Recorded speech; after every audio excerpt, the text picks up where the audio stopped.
I still remember the sound the wind made that summer evening, the way it whistled through the cane fields like a warning no one wanted to hear.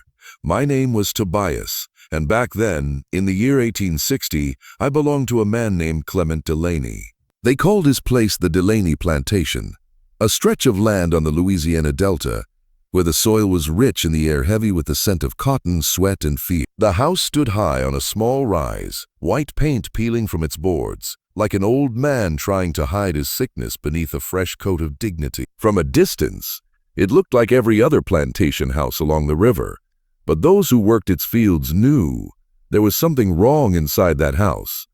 The first time I felt it, I was patching a fence near the north side of the property. The evening light hit the upper windows, and for a moment I saw Miss Arlene standing there, Clement's eldest daughter. She was looking out at the fields, her face pale and still like she was trapped behind glass. I raised my eyes only for a second, but when she noticed me watching, she turned away so fast it made my stomach twist. There was fear in that movement, not the kind born from discipline or a father's strictness, but the kind that grows from something deeper, something you can't speak about even to yourself. We all knew the Delaneys weren't like the grand families of the South. Their land was smaller, their house worn down. Clement worked beside us sometimes, pretending it made him humble, but everyone could see the truth. The man was desperate. He had debts in New Orleans and a temper that grew meaner each time the harvest came up short. Still, none of us could have imagined the depths that desperation would drag him to. Clement's wife, Miss Joanna, was a quiet woman. She used to bring us leftover food on Sundays, always keeping her voice soft so her husband wouldn't hear her kindness. She looked tired, older than her years, but her eyes still carried a kind of faded gentleness. Their daughters, Arlene, Caroline, and Frida, were spoken of like the jewels of the parish. People said they were beautiful. To me, they looked like birds caught in a cage that kept shrinking around them. By the start of that year, rumors had begun spreading through the fields. We heard Clement was borrowing money again, that the cotton buyers had stopped coming, that he spent nights in the card houses of New Orleans trying to win back what the weather and luck had taken from him. Each time he returned, his face looked thinner, his eyes more hollow. He stopped talking to people, even his own family. Sometimes I'd see him sitting alone on the porch, staring at the land like he hated it. One evening, while bringing water from the well, I passed by the open door of his office. Papers covered the desk. Maps of property lines and strange documents I couldn't read, but I remember one word repeated on several pages: partus sequitur ventrum. I didn't know what it meant then, but I remember how he said it aloud once, like he was testing the sound of it. The phrase rolled off his tongue slow and heavy, and afterward, he smiled to himself in a way that made my skin crawl. Life on the plantation changed after that. The men were ordered to sleep in different quarters, and the women were separated too. Clement said it was for order and discipline, but we knew better. He started asking the women questions: how old they were, whether they'd had children, how often they bled. He wrote everything down in a little brown book he kept in his coat pocket. Every time he pulled that book out, silence fell like a shadow over whoever he looked at. Leah, one of the house slaves, told me that he'd started watching his daughters at the dinner table, studying them like he did the livestock. She said his eyes lingered too long, his questions too personal. Arlene, the eldest, had stopped eating much. Caroline cried often. Frida still tried to smile, but the spark in her eyes was fading. The whole house felt tense, as if every heartbeat echoed under a ceiling too low to breathe beneath. One night, I was sent to repair a loose shutter outside the main house. The moon was high, and I worked quiet so as not to wake anyone. But through the window I heard voices, Clement's and Miss Joanna's. She was pleading, her voice trembling. "You can't," she said. "They're your daughters, Clement. For God's sake, they're your blood." He didn't shout back. His tone was calm, steady, too steady. "You think I don't know that? You think I want this?" he said. "But we are drowning, Joanna. This is the only way to save what's ours." Then came silence thick as tar. I held my breath, afraid even the wind might betray me. When I looked again through the gap in the shutter, I saw him standing over her, hand raised, not in anger but in finality. And then, just before I pulled away, I heard him whisper, "Their bodies will save this family." That night I didn't sleep. None of us did. The dogs barked at nothing, the crickets went quiet, and the air itself felt wrong. The next morning, Clement gathered us all in the yard. He stood on the porch, clean-shaven and dressed in his Sunday coat. "There will be new rules," he said. "You'll follow them without question." His eyes moved across the group, stopping on me for a moment longer than I liked. "There will be work at night. Some of you will be chosen. You'll do as I say, or you'll wish you hadn't been born." After he left, no one spoke. The women huddled together, whispering. Leia's hands shook when she handed me water. "He's gone mad," she said under her breath. "The devil's living inside that man now." A week later, he started making trips to New Orleans again, bringing back things none of us had seen before: medical tools, bottles with strange liquids, and boxes of paper sealed in wax. He kept them locked in his study. But I once saw him carrying one of those boxes to the attic, moving with care like it was something precious. The air around the house thickened with unease. Even the fields seemed quieter. The songs we used to hum during work replaced by silence. Something dark was moving in that place, something we couldn't name. And then came the day he called me to the house. I remember it clear as the sun. "Tobias," he said, "you're a strong man, obedient. I have a special duty for you." He didn't look angry. He looked calm. That was worse. He told me I'd be working closer to the family, that I'd be helping with domestic matters. His eyes stayed fixed on mine, cold and searching. "You'll do what I say," he said softly, "and you won't speak of it to anyone." I nodded because there was nothing else I could do. But when I left that room, my hands were shaking. Somewhere deep down, I already knew what kind of evil he was planning, but not the scale of it, not yet. That night, I looked toward the upper window again. Arlene was standing there once more, her face half hidden behind the curtain. But this time she didn't turn away. She just stared at me, eyes wide, pleading, as if asking for something I couldn't give. The wind rose again, carrying the smell of burning cane from a neighbor's field. It mixed with the damp earth and the stench of fear that had settled over the Delaney house. I looked at that place and thought, God help us all. Something terrible has already begun. When a man's mind starts rotting from the inside, you don't always notice right away. It happens slow, like wood eaten by termites, still standing but hollow through the core. That's what happened to Clement Delaney. From the outside, he still looked like a plantation master. Clean boots, pressed coat, Bible under one arm. But behind his eyes, something wicked had begun to move. He started spending long hours in his study, reading strange books and writing late into the night. He'd turned his eyes away long ago. Weeks turned to months, and the change in the women became impossible to ignore. Arlene's face lost all color, her eyes empty like glass. Caroline walked slower each day, her body trembling as if she carried some secret sickness. Even Frida stopped singing. The house air reeked of sickness and despair. Clement, however, seemed reborn. He smiled more often, his skin ruddy with drink, his walk confident again. He'd bragged to Dr. McCormick during those late-night meetings. "It's working," he said once. "The plan will pay our debts and more. So the market has a hunger for new life, and I'll feed it." Sometimes he'd ride to New Orleans, gone for days at a time. When he returned, he brought back rolls of paper sealed with red wax. Leia told me they were forged documents, birth records, ownership certificates, even death notices when convenient. Clement had found forgers who specialized in erasing truth. He called them paper midwives. By the spring of 1861, the horror had settled into routine. We all knew what was happening in that house, though no one dared speak it aloud. The Delaney daughters stopped walking the plantation grounds. They were prisoners, bearing the weight of one man's madness. Sometimes at night, I'd sit outside the slave quarters and stare toward the big house. I'd see lights flicker behind the windows, hear faint cries carried by the wind. I wanted to rush up there, break down the door, end it. But what could one slave do against the master, the law, and the devil combined? One night, Leia came running into the quarters, clutching her apron. "Arlene's with child," she whispered, voice shaking. The first one, her words struck like thunder. A silence fell heavy across the room. The others bowed their heads, whispering prayers. But I could see in her eyes, this wasn't a blessing, it was a curse made flesh. Clement threw a celebration that week, inviting neighboring planters under the guise of a business gathering. They drank and laughed in that house, unaware, or pretending not to see, the horror that was gestating above their head. I watched from the fields as lantern light flickered through the windows. Inside that glow, he played the role of charming host, all smiles and hospitality. Only Joanna sat still, hands folded tight, eyes staring at nothing. That night, as I lay awake, I realized something simple but terrifying. Men like Clement didn't fear God, the law, or death itself. They feared only exposure, and as long as silence ruled, they could build empires on blood. I started writing small notes on scraps of cloth, records of what I'd seen and heard. I hid them beneath the floorboards of the old smokehouse, hoping that one day someone might find them and know the truth. Maybe history would remember the Delaney daughters not as ghosts, but as victims of a man who sold his soul for silver.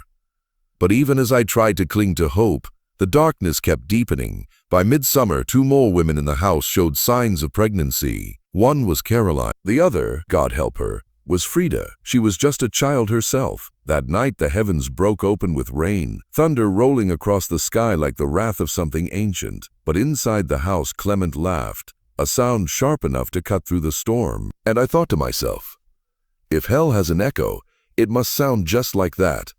They say that when a woman gives birth, the whole world should fall silent to welcome a new soul.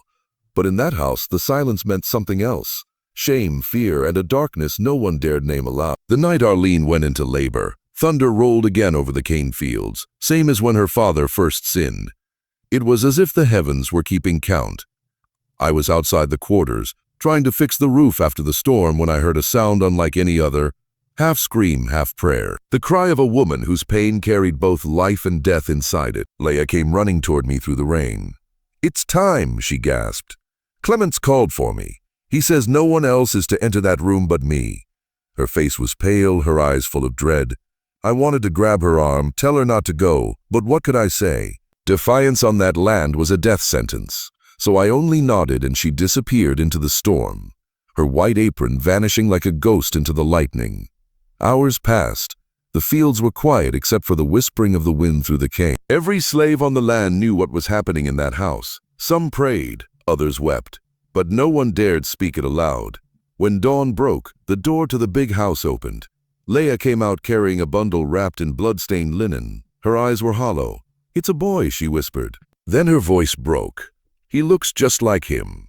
That was the beginning of what Clement called the Lineage Project. He said it with pride, as if it were a grand invention. He claimed God had blessed him with fertile blood and a mind for progress. But we all knew it was something else, a curse that had taken human shape. He registered the newborn as property within a week. The papers called him property of Delaney estate, mixed heritage male, born of enslaved mother. There was no mention of Arlene's name, no record of her as anything but breeding subject. It was the first of many such entries. Within months, Caroline and Frida followed the same path. The big house became a place of muffled cries and false blessings. The doctor came and went, writing certificates and whispering his guilt into his whiskey glass. Joanna had stopped leaving her room altogether. Sometimes, through the hallways, I heard her singing old hymns, her voice trembling like it was trying to reach heaven through the cracks in her soul. Each new birth filled Clement with more greed. He built a new shed behind the cotton barn, a strange place clean and painted white. He called it the nursery, but we all knew it wasn't built for care or love. It was a showroom. He began bringing buyers from New Orleans, telling them his daughters had become nurses and caretakers for high-value stock. The men would nod, smoke cigars, and compliment the breeding quality of the infants. It was there, behind those closed doors, that I saw what real evil looked like. Not the kind that kills, but the kind that smiles while doing it. One afternoon, Clement called me inside. "Tobias," he said, "I've noticed your loyalty. You're quiet, steady. I can trust you." His tone was smooth, almost kind. That was the first warning sign. "I need you to assist Leah with the nursery. Carry water, clean the floor, make sure the children are fed. Do not question orders." I nodded, but inside my stomach twisted. From that day forward, I saw more than any man should have to. I saw Arlene cradle her child, with eyes full of both love and hatred. I saw Caroline weep silently as she stitched baby clothes out of old cotton sacks. And I saw Frida, still little more than a girl, sit in the corner, rocking an infant she could hardly lift, whispering lullabies she must have learned as a child herself. The babies grew fast. There were 3 by the summer of '62, then 4. Clement treated them as proof of his genius. "Mixed blood yields strength," he told the doctor. "They'll fetch double the price when they're of age. In 10 years, I'll have a dynasty of my own creation." The man's pride knew no limits. He began writing letters to other planters, offering consultation services for breeding methods. He even drafted pamphlets, God help him, about selective generation for optimal labor productivity. I once saw the heading on his desk, The Science of Sustained Slavery. Each word burned into my mind like fire, but pride is a dangerous master. And even the devil gets greedy enough to choke on his own feast. It began with Caroline's second pregnancy. She was weak from the first and her body couldn't take more pain. When the time came, the doctor was nowhere to be found. Off in Baton Rouge treating a fever outbreak. Clement refused to wait. He dragged Leah into the room, screaming at her to deliver the child. Hours passed and the house filled with cries that shook the walls. Then, Leah stumbled out later, her apron soaked red. She couldn't speak. Behind her, Clement came, holding something wrapped in cloth. The girl didn't make it, he said flatly, but the child did. That's when I saw it. The stillness in his eyes, no grief, no remorse, just numbers turning in his mind. He'd started to see death itself as part of his business. That night, I buried Caroline behind the magnolia tree near the slave quarters. I marked the grave with a simple stone and whispered a prayer she'd never been allowed to hear in life. The wind was cold, the moon watching like a witness too afraid to intervene. The next morning, Clement acted as if nothing had happened. He ordered breakfast served, read his newspaper, and instructed the overseer to prepare new quarters for expansion. I watched him sip coffee while his daughter's blood was still fresh in the soil outside. Something inside me broke that day. From then on, I began to think differently. My fear didn't disappear, but it changed shape. It became rage. Quiet, patient rage, the kind that waits and watches. I started listening more closely to the white men who visited the plantation. I learned the routes they took to New Orleans, the places they stayed. I memorized schedules, overheard names. I wasn't educated, but I understood patterns, and I began to plan. One night, as I was tending to the nursery, Frida whispered to me.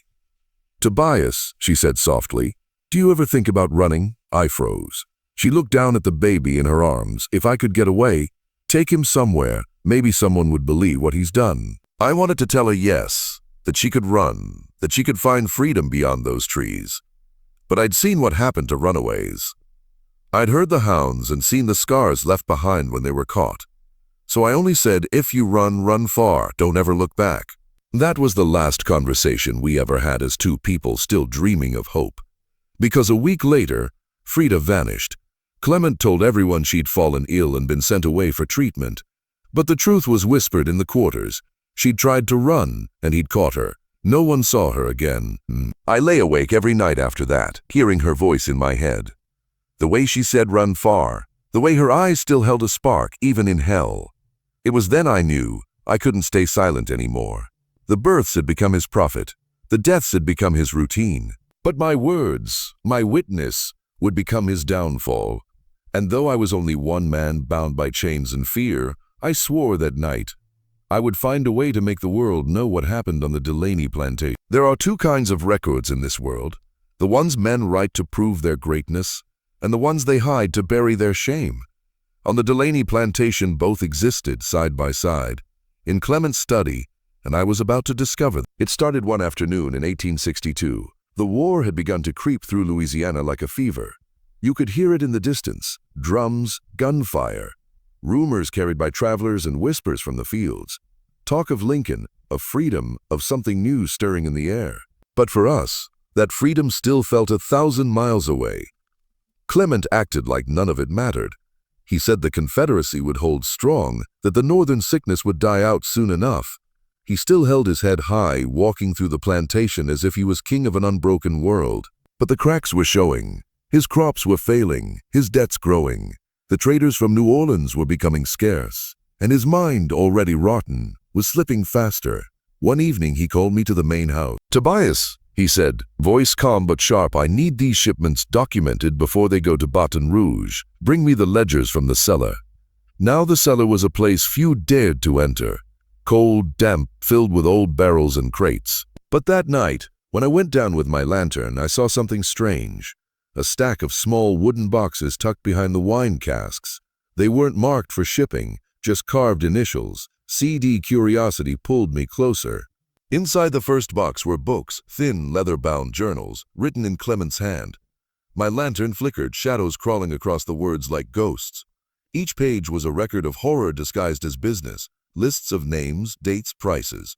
Next to each he'd written descriptions: age, complexion, strength, breeding potential, and beside some names, notes in red ink: product of Arlene, product of Caroline, product of Frida.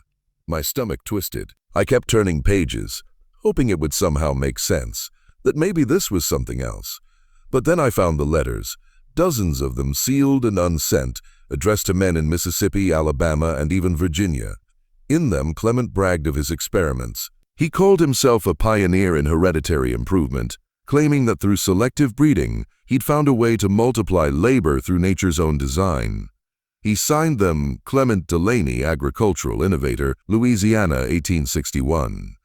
I dropped the letter like it was poison. My hands shook so hard I nearly dropped the lantern too.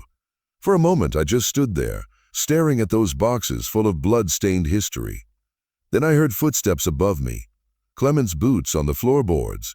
I hurriedly shut the boxes, grabbed the ledgers he'd actually asked for, and went upstairs pretending nothing had happened. That night I couldn't sleep. Every time I closed my eyes, I saw those red-inked words glowing in the dark. Product of Arlene, product of Caroline. His daughters had become entries in a ledger, his grandchildren, slaves to his greed. The next morning I went to Leah. He's keeping records, I whispered. Every child, every sale. He wrote it all down. She froze. You saw them? I nodded. Her face went pale. Then God's showing you something, Tobias. Maybe he means for you to be the witness. That word witness stayed with me. I began sneaking into the cellar at night, one journal at a time. I copied what I could on scraps of old paper from the smokehouse. I couldn't read everything, but I knew enough to understand the numbers. He'd sold 7 children by that summer, his own blood, sent to plantations across the South. Each night as I wrote, I whispered their names: Elijah, Rose, Henry, Sarah. I didn't want them to vanish into silence like so many before them. I wanted their stories to live even if I didn't. But danger grew faster than courage. One evening while I was returning the journal to the cellar, the trapdoor above me creaked open. A voice, smooth and cold, called down, Tobias. My heart stopped. Clement stood at the top of the steps, lantern in hand, eyes glinting. What are you doing down there? I forced myself to stay calm. Sir, you asked for more wine earlier. I thought I'd fetch it before supper. He watched me for what felt like an hour. Then he smiled, slow and snake-like. You're a loyal one, Tobias. I like that. He turned away, but as he walked off, he said over his shoulder, Be careful what you look for down there. Some things can't be unseen. That night I burned the scraps I'd copied, not out of fear for myself, but for the others. If he'd found them, he'd make every slave on that land pay. Still, I remembered what I'd read, every line, every name. My mind became the ledger now. Meanwhile, the war crept closer. Union ships were spotted along the Mississippi. Some plantations had already fallen. Rumors of emancipation spread like wildfire among us. For the first time, whispers of freedom reached our ears without sounding like fantasy. But Clement didn't believe in freedom. He believed in control. The tighter the world squeezed him, the crueler he became. He stopped sleeping, started drinking more. He'd wander the halls muttering scripture twisted into madness. The sins of the father shall be visited upon the children, he'd say, and then laugh like it was a joke only the devil could understand. One evening, I saw him dragging Arlene by the arm through the parlor. She was crying, clutching one of the infants. You ungrateful creature, he shouted. Do you think your suffering matters more than my salvation? God gave me this purpose. I stepped forward before I could stop myself. Master, please, she's weak. Let her rest. He turned on me, eyes blazing. You forget your place, boy. No, sir, I said, bowing my head. Just thinking of the child, for a long second I thought he might strike me. But then unexpectedly he smiled. You care too much, Tobias. That's your weakness. He released Arlene and stormed off. She fell to the floor, sobbing.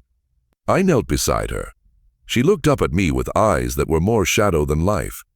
If there's any mercy left in this world, she whispered, it won't be found here. That night I made my decision. If freedom truly was coming, I'd make sure Clement never had the chance to hide his sins from it. I began to gather evidence, quietly, carefully, bits of parchment, forged letters he'd left half burned, documents from his desk. I even convinced the overseer's boy to carry a small package into town for me. Said it was a request for new supplies. Inside were copies of Clement's letters. I addressed them to a Union officer stationed in Baton Rouge, one I'd heard mentioned by name through the grapevine. I didn't know if they'd ever reach him, but it was hope. A seed planted in soil soaked with blood. As the months passed, the tension on the plantation thickened like the air before a storm. Slaves began vanishing into the night, some caught, some never seen again. Gunfire echoed in the distance. The Confederacy was crumbling piece by piece. Clement's madness deepened. He stopped wearing shoes, started preaching in the fields to no one but the wind.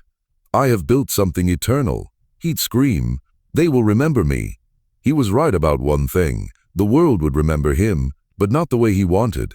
Because by then the ledger of sin was no longer his alone. It was mine too, etched in my memory, sealed in my soul. A record not for profit but for justice. And justice, I felt, was finally on its way. I still remember the night the sky turned the color of copper and the wind began to taste like smoke.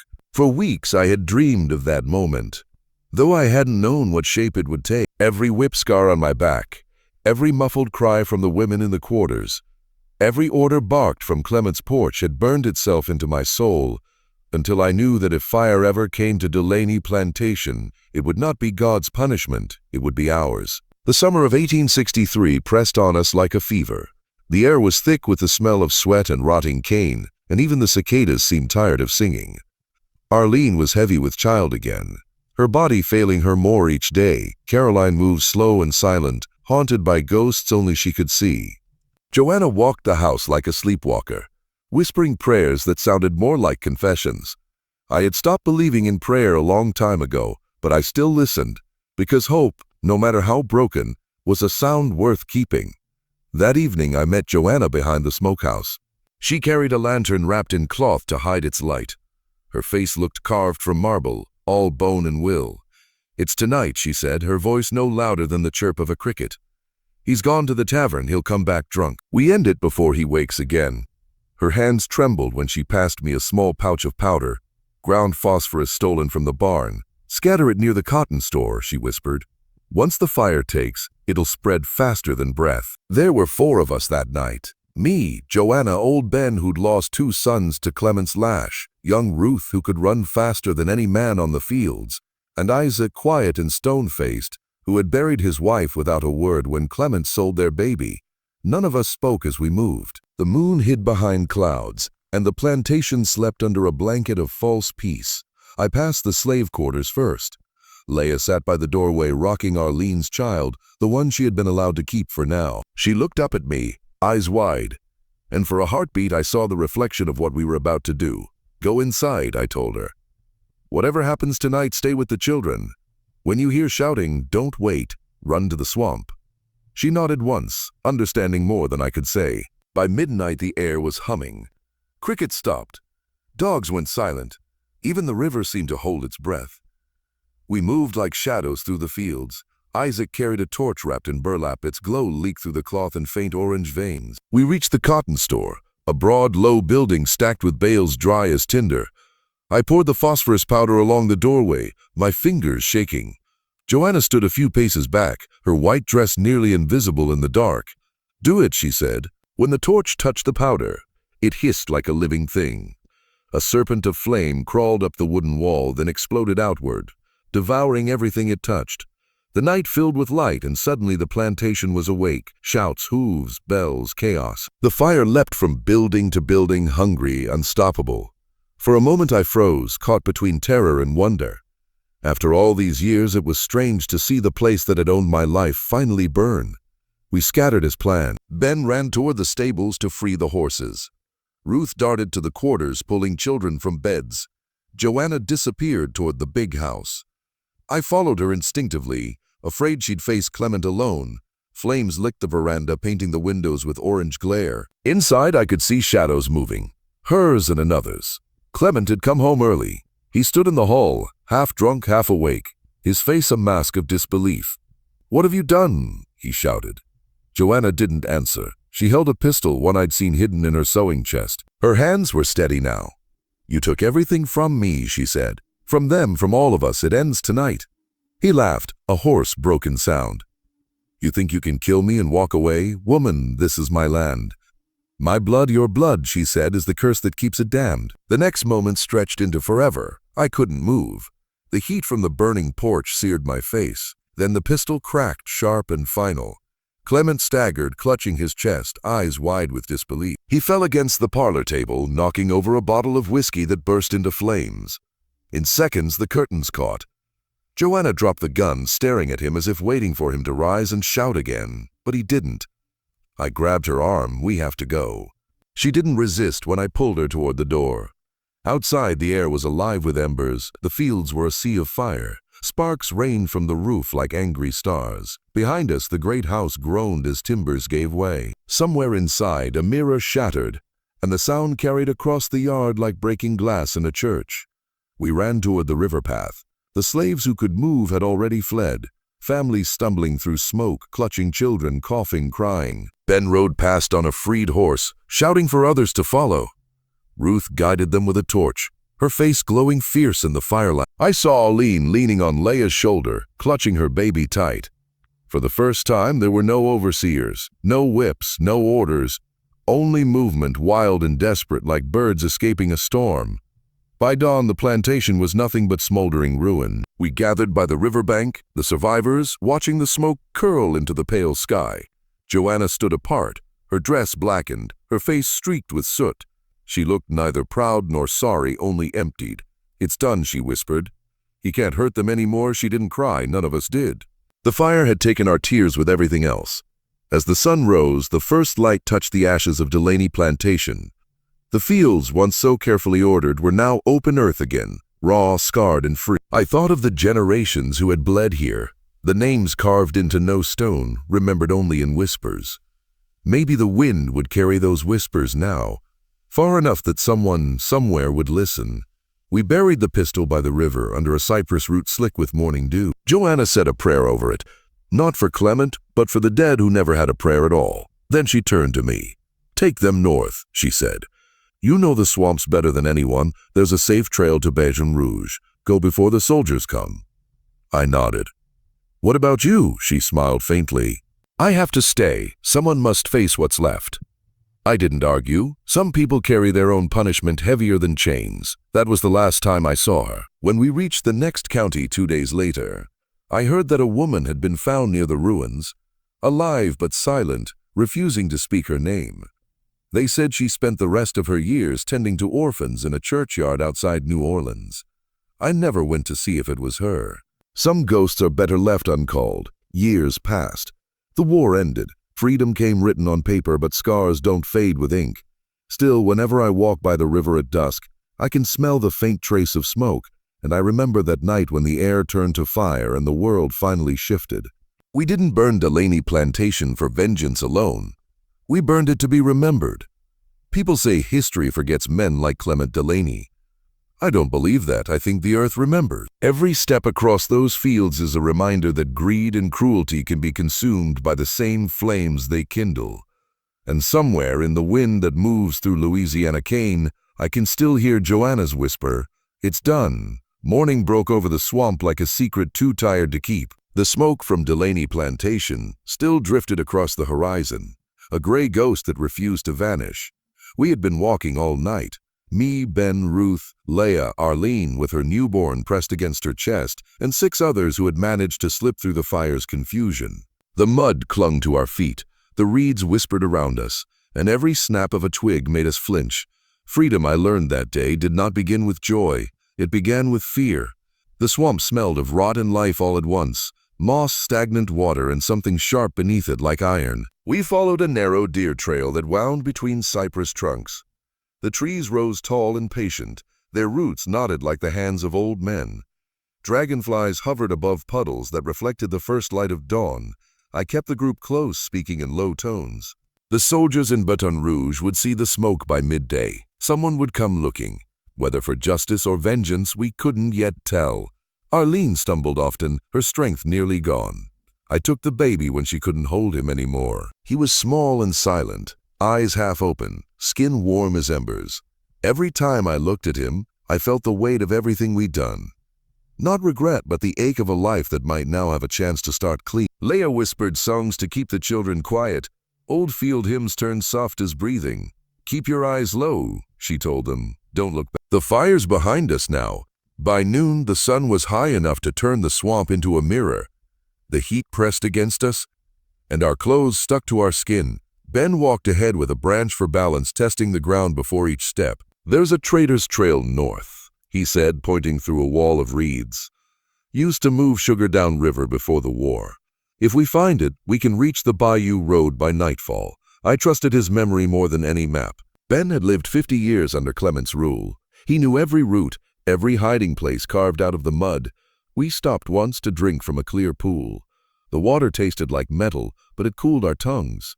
Ruth knelt beside me, her hair plastered to her face. You think the soldiers will chase us? She asked. They'll chase what they can see, I said. Fire draws eyes, smoke draws men. We're ghosts now. Let's stay that way. Around mid-afternoon we heard them, dogs in the distance, barking faint but certain. My blood went cold. Everyone froze. Move, I whispered. No sound. We waded into the deeper water, where cypress knees rose like spikes. The muck swallowed our steps, masking our scent. I motioned for the children to climb onto a fallen log. Arlene clutched her baby to her breast and held her breath. The barking grew louder, then stopped. We waited minutes, maybe hours, I couldn't tell. Finally, the sound drifted away toward the east. Someone up there was searching the wrong path. Luck or maybe mercy. When the silence returned, I looked at Ben. They'll circle back, he said. We need shelter before dark. The swamp offered little comfort, just endless wetness and shadows. But Ruth spotted a ridge of dry land ahead, raised above the waterline. We reached it by dusk, exhausted and starving. A fallen oak made a kind of roof. We gathered under it, sharing what little food we had. Cornmeal from Ruth's satchel, a few dried beans, rainwater caught in a tin cup. The children slept first. Arlene leaned against Leia, her breathing shallow. Ben sat apart, sharpening a broken blade against a stone. Never thought I'd see that house fall, he murmured. 50 years I picked for that devil. 50 years I dreamed of walking away. Now it's ash and I'm still here. You're free, I told him. He shook his head slowly. Freedom don't feel like I thought it would. Feels empty. Like the field after harvest. His words settled heavy between us. Freedom, I was learning, had its own chains, made of memory, not iron. That night I couldn't sleep. The stars above the swamp looked different, scattered and restless. I kept hearing the crackle of burning wood, though it was miles behind us now. Every noise in the dark felt like footsteps. I held the baby close, listening to his heartbeat. I wondered what name Arlene would give him if she lived long enough to choose one. Before dawn, a mist rolled in thick as smoke. We moved again, using it as cover. The world shrank to a gray tunnel of fog. At times, I could barely see the person ahead of me. My feet were raw, my stomach hollow. When the sun finally broke through, we stumbled upon a narrow dirt road. Abandoned, overgrown, but solid ground at last. Ben dropped to his knees and kissed the dust. This, the trader's path, he said, voice trembling. We keep north from here. We followed the road for 2 days. Along the way, we passed signs of war. Abandoned wagons, burnt fences, bullet holes in the trees. The world beyond the plantation was breaking too. On the second evening, we saw riders in the distance, Union scouts, blue coats glinting in the light. We hid at first, unsure whether freedom's promise was truth or another trap. But when one of the soldiers saw Arlene nearly fainting, he dismounted and ran toward us with a canteen. You're safe now, he said. You're free people. Come with us. The words didn't register at first. Free. After so many years, the sound of it felt unreal. Ruth began to cry quietly. Ben looked away, his jaw clenched. The soldier guided us to a camp near the river. Tents, smoke from cook fires, and men singing low songs of home. There were others there like us. Runaways, freedmen, women carrying children who would never know the whip. They gave us food, clean water, and blankets. It was the first night I'd slept without fear since I could remember. But peace came slow. Each of us carried ghosts. When I closed my eyes, I still saw the flames.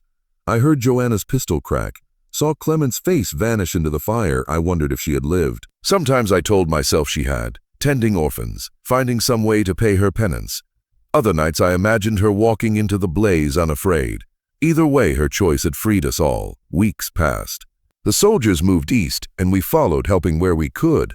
Loading wagons, clearing paths, nursing the wounded. The war's noise echoed everywhere, drums, cannons, but for me, the loudest sound was the silence that came when the work stopped. When I looked across the river and realized there was no one left to own me, one morning Arlene handed me her child. "He needs a name," she said. I looked into the boy's eyes, dark and steady. "Call him Ash," I whispered. "Because he was born from the fire and still breathes." She smiled faintly. "Ash," as she repeated, the name fit. That night, as the camp slept, I walked to the river's edge. The moon hung low, full and pale. I thought about all we'd lost. The friends buried without graves, the songs drowned out by chains. Yet here in the soft rush of water, I heard something new, the sound of tomorrow. I realized freedom wasn't a door you stepped through once. It was a road you had to keep walking, mile by mile, with blistered feet and a heart still learning how to beat on its own. So I walked. Every day after, I walked a little farther north, toward towns that didn't yet know my name, toward a future I couldn't picture but wanted to believe in. And when people asked where I came from, I told them, from a place that burned and from the fire that saved us. When the smoke of Delaney Plantation finally faded into the sky, I remember standing among the ashes with nothing but the sound of the wind and the ache in my bones. The big house was gone, the fields blackened, and the cries of those who once lived there had vanished into memory. I didn't feel like a man who had escaped. I felt like a ghost who had survived his own death. Freedom had come like a storm, not a promise. And in that storm, I was left to figure out what a man like me was supposed to do next. The Union Army had moved through southern Louisiana that winter, burning and taking whatever could help their cause. I followed their tracks for days, eating roots and whatever scraps I could find.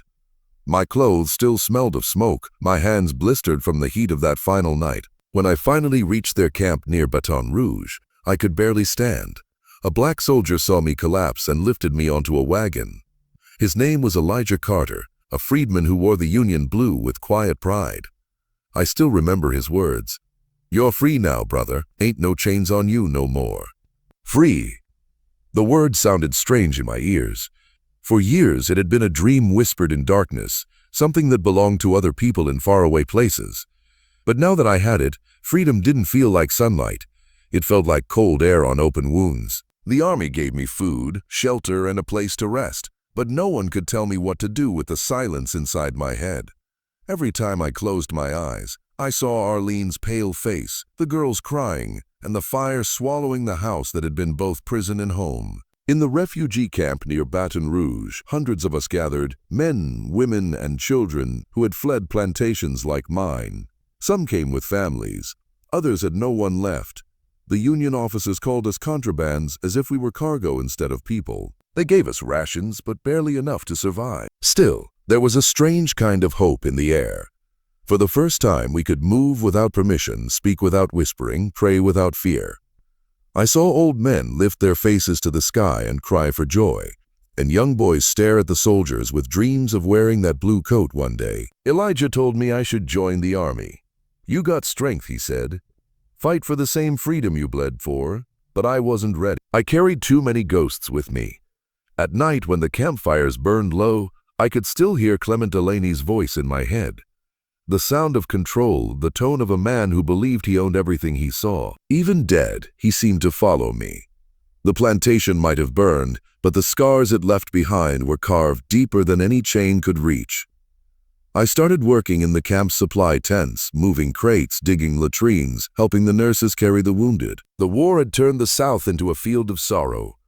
Every wagon that came from the front brought men missing limbs, coughing blood, or crying for mothers who would never hear them again. I learned that freedom came with a price. Not just for the soldiers, but for all of us who had lived beneath the whip. We were free to starve, free to suffer, free to wonder what our lives were worth now. One morning, while gathering firewood near the river, I met a woman who reminded me of Leah.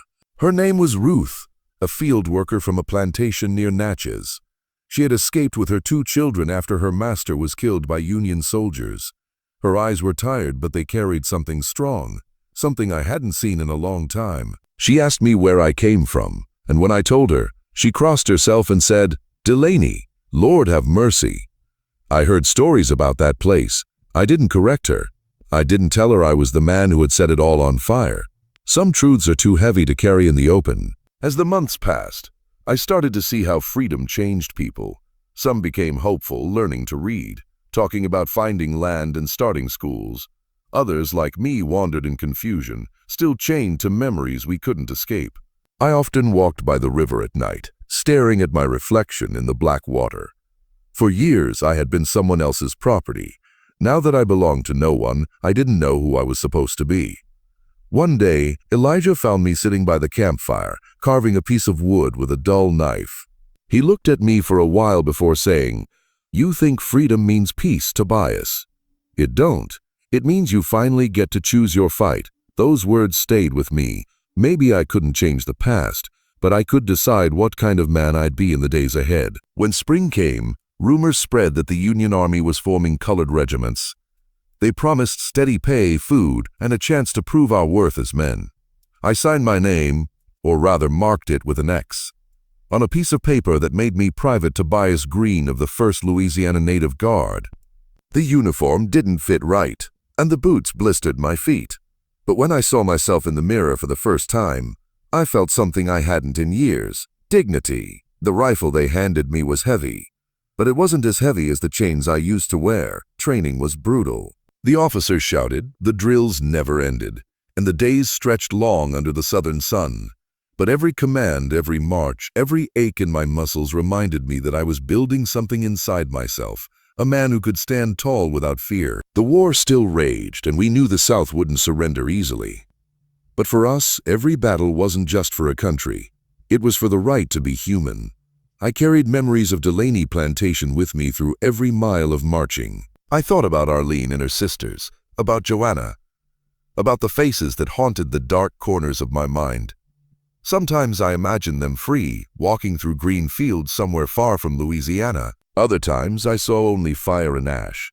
But I marched anyway, because standing still meant falling back into that nightmare.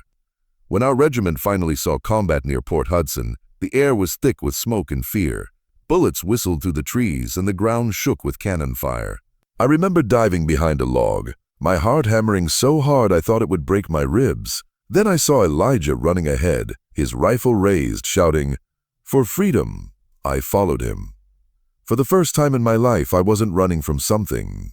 I was running toward it. We fought all day. When the sun set, half our men were gone. Elijah was one of them. I found him lying under a tree, his blue coat torn, blood soaking the ground. He looked at me and smiled weakly. "You chose your fight, brother," he whispered, and then he was gone. I buried him with my own hands and marked his grave with that same piece of carved wood I'd been shaping by the campfire. After the battle, I sat alone by the river again. The water reflected the stars, and for the first time I felt a strange kind of peace. Freedom hadn't erased the pain, but it had given me the right to carry it on my own terms. I thought of the people who would come after us, the ones who would never know the crack of the whip or the sound of a master's voice. Maybe our suffering would build something they could stand on. Maybe that was enough. As dawn broke over the camp, I whispered a promise to the wind. I'll live no matter what it costs, because surviving, I realized, was its own act of defiance. And somewhere deep inside, I knew the story of Delaney Plantation wasn't over. It was only the beginning of what freedom truly meant. Years passed, but the ghosts of Delaney Plantation never stopped following me. Even when the war ended, even when the Union flags waved across the South and the word freedom rolled off men's tongues like a new prayer, I carried the sound of that burning house in my chest. The world changed, but the past had carved its marks too deep to forget. After my discharge from the Army in late 1865, I returned to Louisiana, not as a slave, not as property, but as a man walking on soil that once owned him. The roads were littered with ruins, broken fences, charred barns, fields overtaken by weeds. The South had bled itself dry, and for the first time, it looked as broken as the people it once ruled. When I reached the edge of what used to be Delaney Plantation, the land was almost unrecognizable. The big house was nothing but a skeleton of blackened wood. Vines crawled over the fallen chimneys. The air smelled of wet ash and silence. I stood there for hours, letting the memories come like ghosts stepping out of the smoke. I could see Arlene's frightened eyes, Frida's trembling hands, Joanna's quiet despair. They were all gone now, lost to the fire, to madness, or to the winds of war. Sometimes I wondered if I had really saved anyone that night, or if I had just traded one kind of death for another. Freedom, I was learning, didn't erase pain. It just gave it a new shape. A few freedmen had started small communities along the river, places they called freedom settlements. I found work among them, helping clear land and build cabins. We were men and women who had nothing left but hope. The government promised us land under the Freedmen's Bureau, but most of those promises dissolved into paper. Still, we worked the soil as if our sweat could write a new beginning. Every sunrise was a reminder that we had survived something the world had sworn we couldn't. Sometimes at night I told the younger men stories about the old days, not to frighten them, but to remind them what freedom had cost. They would listen wide-eyed, asking if I really lived through those horrors.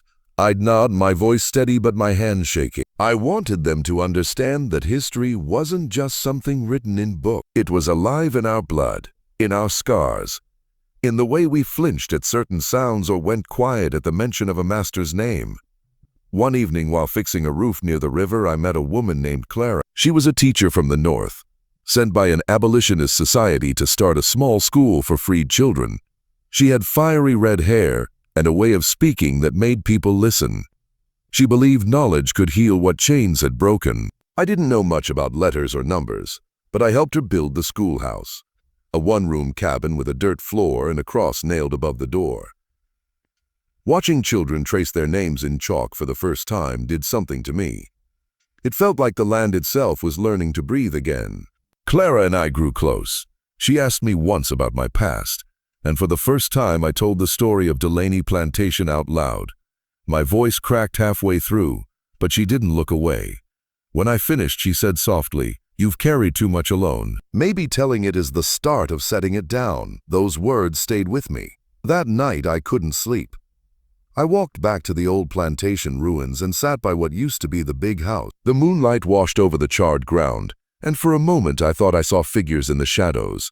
Arlene holding Frida's hand, Joanna watching from the porch. I whispered to them, "You're free now. We all are." The wind stirred through the trees as if answering back. Years rolled on. Reconstruction rose and fell like a wave. Laws were written, then broken. New masters appeared in different clothes. But among the freedmen, something stubborn survived. A refusal to go back, a faith that no matter how heavy the world pressed, we would not bow again. I learned to read beside the same children I once taught to build. The first word I spelled was hope. It took me nearly an hour, but when I wrote it in the dirt, I felt something sacred in it. In 1871, Clara and I married. We lived in a small cabin near the edge of the old Delaney lands, growing corn and teaching school. Sometimes strangers passed by, travelers or government men collecting reports about freed settlements. They'd ask about the burned plantation. I'd tell them it was gone for good, but its story still lived in the hearts of those who survived it. I wanted people to remember, not for pity but for warning, because men like Clement Delaney hadn't been born monsters. They had become that way, through greed, fear, and power that no man should hold over another. And I feared that if we forgot, it could happen again. One summer afternoon, a group of young boys gathered under the oak tree by the river. They asked me why I kept telling the same story over and over. I smiled and said, "Because one day somebody will stop listening. And when that day comes, the world will start repeating what it forgot." They didn't fully understand, but they nodded. They would in time. History, I realized, isn't just written in books, it's carried in voices. And if those voices go silent, the truth dies with them. Sometimes, when the wind blows from the south, I swear I can still smell the faint mix of cotton and smoke. It's strange how the land remembers what men try to forget. I walk those fields sometimes, touching the soil that once drank so much sorrow. The earth feels different now, lighter somehow. Maybe it's because it no longer belongs to one man's cruelty, but to the memory of those who endured it. As I grow older, my hands shake when I write. But I still keep a small book Clara gave me, a journal. Inside I've written every name I remember from the plantation. Leah, Tobias, Arlene, Frida, Joanna, even Clement. Not to honor him, but to complete the story. Because leaving him out would be letting him escape justice in memory. And memory is the only courtroom time cannot erase. When I finish that list each night, I whisper a prayer for the ones who never had graves or names in the records. They live here in these words, in the telling. The world might move on, build railroads, factories, and new cities, But beneath all of it lies our buried history, whispering reminders of what freedom really costs. One day, a young man from New Orleans came to visit. He said he was collecting stories for a book about slavery. He asked if I'd give him my account. I told him everything, the truth, uncut and unpolished.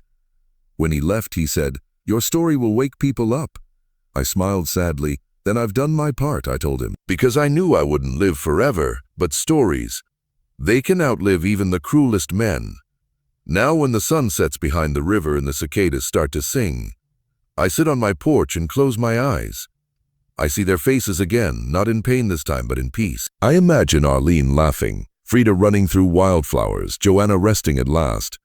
Maybe heaven, if there is one, is just a place where the past stops hurting.